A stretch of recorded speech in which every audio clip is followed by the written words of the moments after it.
Welcome to this explainer. Okay, so if you know anything about the French expedition to Egypt, you've definitely heard the name General Jacques-François de Menou.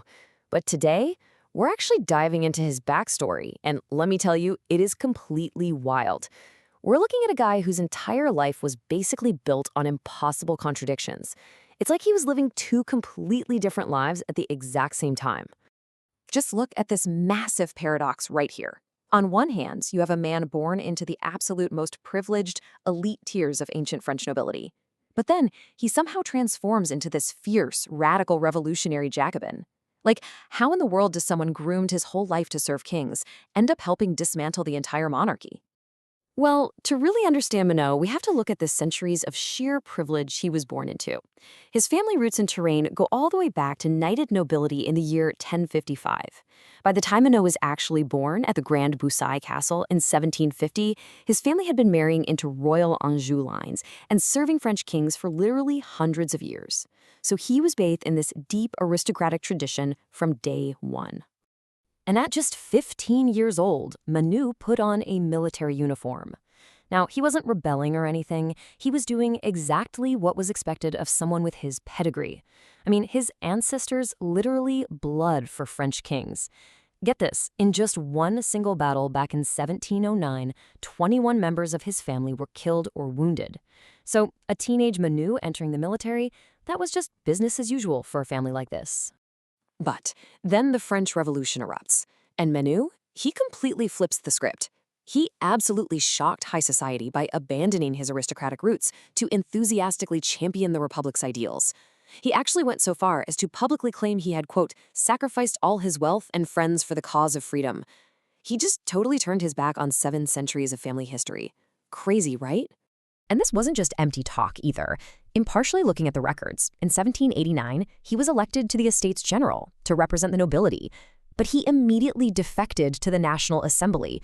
He jumped right in with the radical Jacobin factions, helped draft the actual Declaration of the Rights of Man, and even managed the sale of church lands. So he went from this aristocratic heir to a highly active architect of the revolution. Moving on to part 1, extravagance, debt, and high society. So here is where the contradictions get truly wild. Because despite adopting this austere, man-of-the-people revolutionary persona, Manu harbored an insatiable appetite for immense luxury. Through his family, he had access to sprawling sugar and coffee plantations in San Domingo worth a staggering 3 million francs. With that kind of wealth, he honestly should have been financially invincible. Yet somehow his extravagant spending habits managed to outpace even that immense wealth. He plunged himself into this relentless, crazy cycle of borrowing, creating a crushing mountain of debt that would literally shadow his entire career. It's such a bizarre dichotomy, you know? He's out there publicly championing the common man in politics while privately just bleeding his finances completely dry for a lifestyle of absolute excess.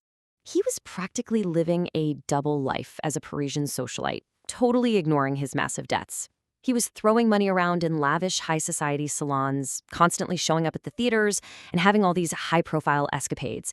His most famous romance, actually, was a deep affection for a loyal woman known as La Bougeonne.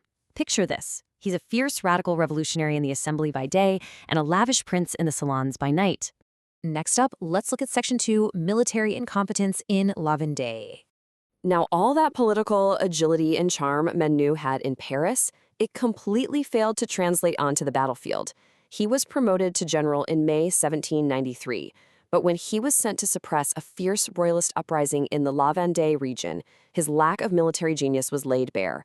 He suffered devastating defeats at Saumur, was swiftly stripped of his command, and had to head back in total disgrace. But, like we've seen, Minot was a survivor, miraculously navigating the deadly, shifting political purges of the era. He somehow got himself reinstated to command the Army of the Interior in Paris, and he stepped back into military power just in time for a massive, fateful crisis in October 1795. Faced with a huge, angry revolt threatening the National Convention in Paris, Menu had to make a swift choice, but he hesitated. Instead of acting, he tried to negotiate. The panicked government immediately stripped him of his command, replacing him overnight with a young, fiercely decisive officer named Napoleon Bonaparte. And as you probably know, Napoleon definitely did not hesitate to seize the moment. It is such a defining contrast. Menu's weak hesitation nearly cost the government everything, while Bonaparte's ruthless efficiency saved the Republic and instantly skyrocketed him to fame. But ironically, this exact moment linked their destinies forever. See, Napoleon defended the man he replaced and actually stepped in to save Menu. Because Napoleon defended him, this heavily indebted, politically agile, yet militarily flawed aristocratic general survived to fight another day.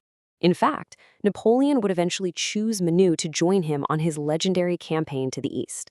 Which, of course, leaves us with a massive question. What kind of chaos is a guy with this many paradoxes going to unleash on the sands of Egypt?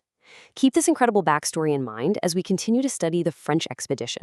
Thanks so much for joining me for this explainer.